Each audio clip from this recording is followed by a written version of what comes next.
What's up, Isaac? Hey, John. Thanks for taking my call. You got it, brother. How can I help, man? Hey, got relationship question for you. Bring it So on. my fiance and I, we've been dating we dated for about a year and a half. We were engaged for about 4 months, and last week, don't want to call it cold feet, but broke off the engagement due to some concerns. But So your ex-fiance. Ex-fiance, and still. How's that sound? Still best friend, and the love of my heart here too. So, How does saying the word ex-fiance? Ugh, Say it. don't like it. I don't like it. Car ramrod, say it. Like you don't like it, feels Yeah. gross, right? Okay. I don't like it. Okay. So why'd you break up with her? Or she broke up with you? Who broke up with who? No, she's very much still 100% in my court and would like to go forward into marriage. I had some concerns with twofold. One would be some kids / household responsibilities. We both have kids from previous marriage, and I think we can work through that. Finances have brought in some red flags, and we're different in there, and I'm struggling with that. Okay, so y'all both have kids from previous relationships? Correct. And y'all are blending a family?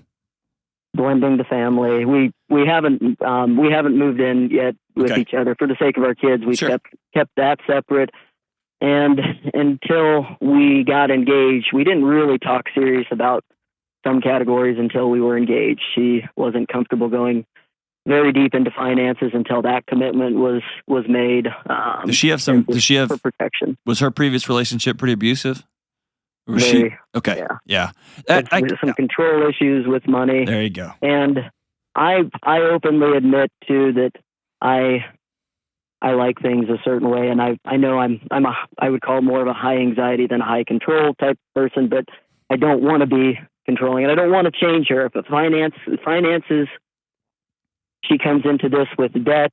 I'm come into this with going through Financial Peace University 3 times, and so her and I we went through Financial Peace as soon as we started getting engaged. Had a great class, and we were looking at each other's budgets, and some things were still just being missed. She's so new into this that she thought she was at one place, but finding bills on the table and bounce checks and not quite giving me full picture. And some of this is just coming out of a place of overwhelm for her. Sure. I come from a different financial perspective. I would follow I'm pretty close to the Dave Ramsey plan as far as how I do it. I've moved away from cash envelopes since, but follow that principles in full pretty well. All right, so I'm struggling with this because I still love her, and I think we can make it work, but she's so far behind. She doesn't have the same intensity about the debt here's the she's thing. Hold on. You think you're better than her, Isaac. You think you've got this thing all figured out, and if she would just get her crap together, then she'd be worthy of marrying you. And I promise you, she is sitting with her friends right now saying he has no clue about those kids. And if he would just X, Y, and Z with those kids instead of running their lives on a spreadsheet or whatever, however it works. But here's the thing. Y'all are bringing your challenges together, and you're both deciding we're going to work as one. Not you fix your crap and I'll fix my crap so that we can have no crap in our house moving forward. That's not how relationships work. You like to handle things very particular. Yeah, I do. Okay? I will agree with that. But underneath that is where she's trying to connect with you. Or maybe she's not trying to connect with you. She's just bouncing off this is the way we do it because there's one right way and this is the only way to do it.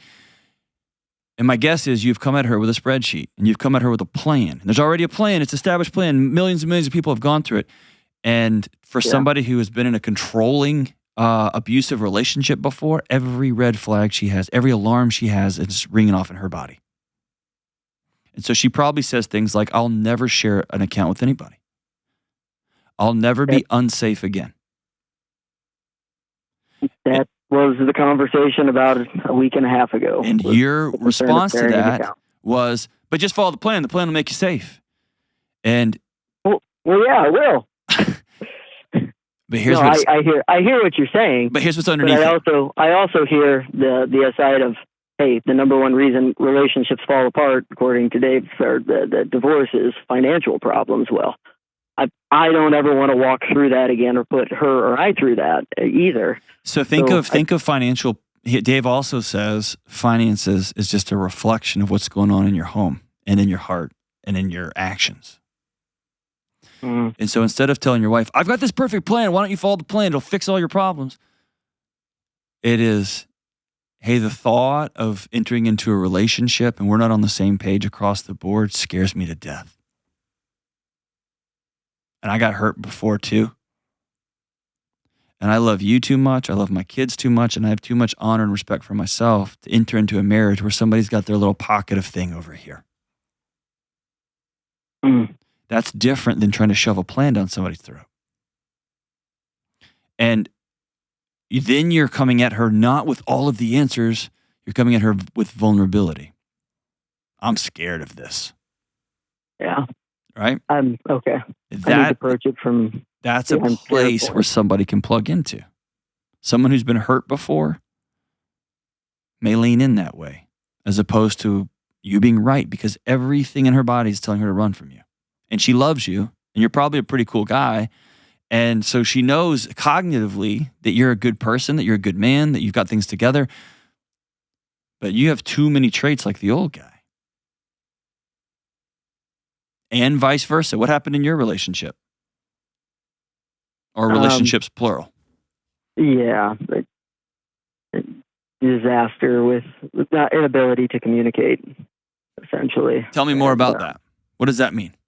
About previous relationships? No. Usually people who say there was an inability to communicate means they wouldn't do what I said.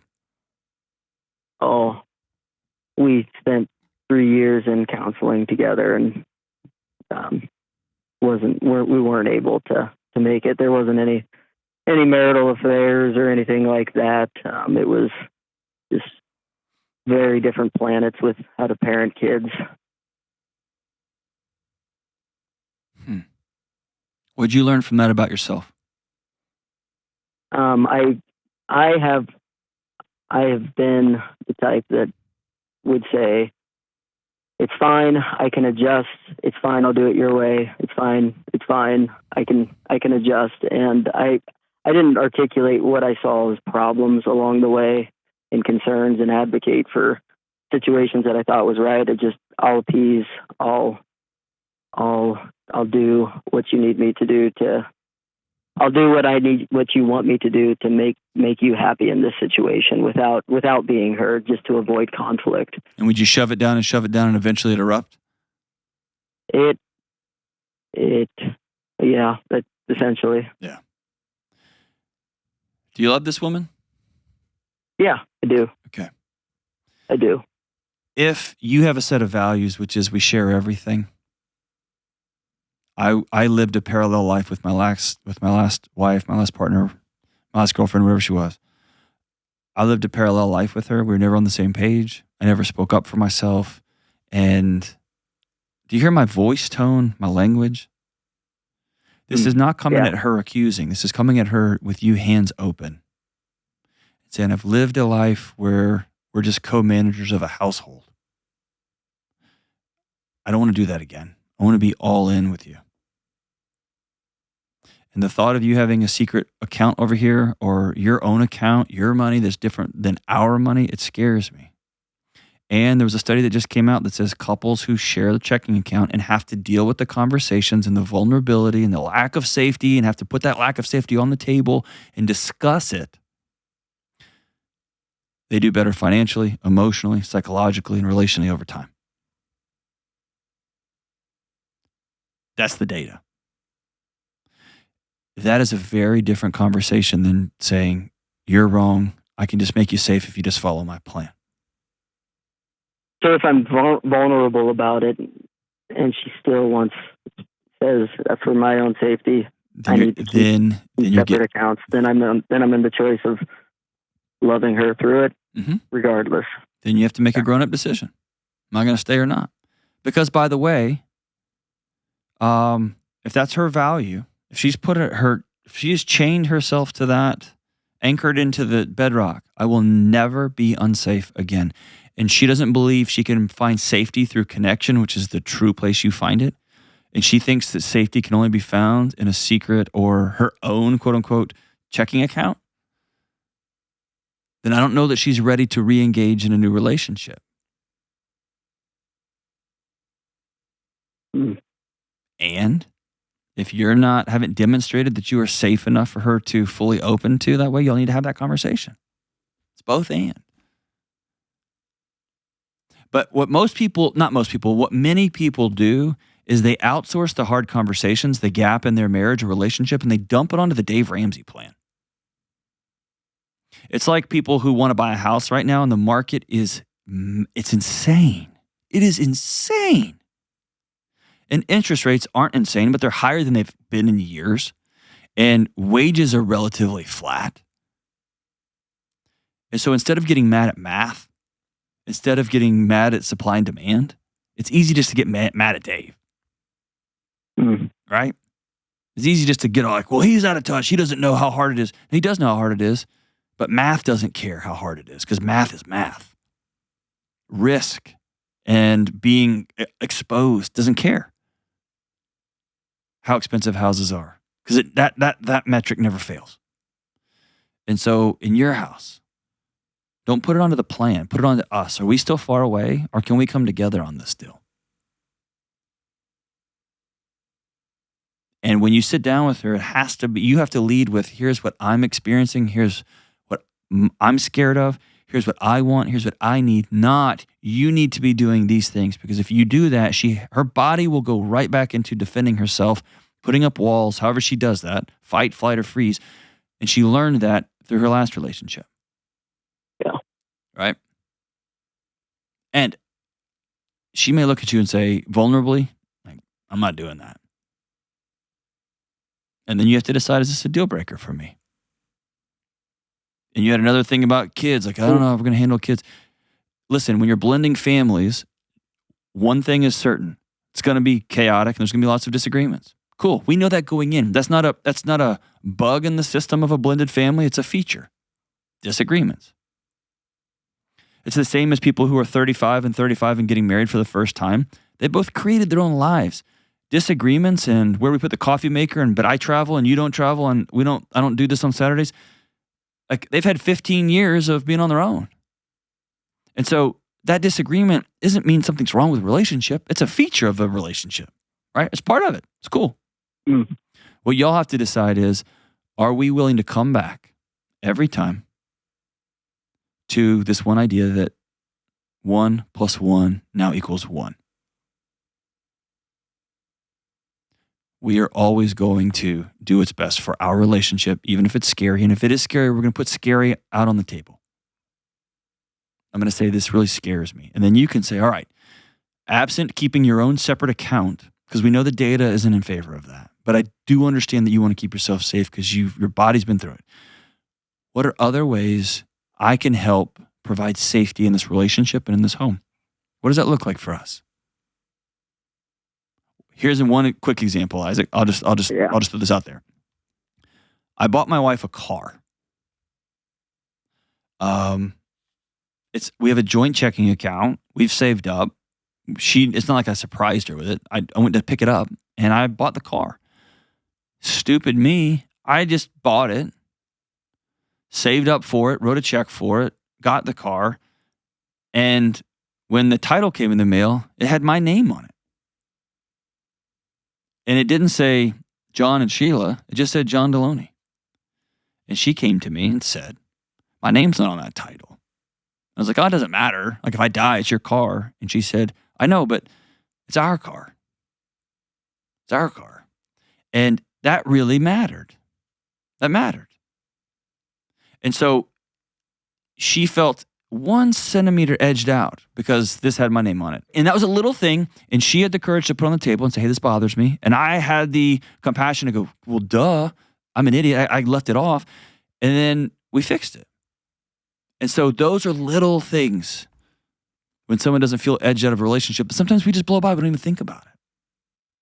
If you're sitting there going through all of her budgets and all of her bills, and you're doing this wrong, and you're doing this wrong, and you should be having this here, maybe that's not the way to go through somebody's underwear drawer, which is what going through somebody's budget is. Maybe it's more compassionate, it's kinder, it's slower. Here's a challenge here. Let's work through this one. Or tell me more about this one. But I want you to hear my voice.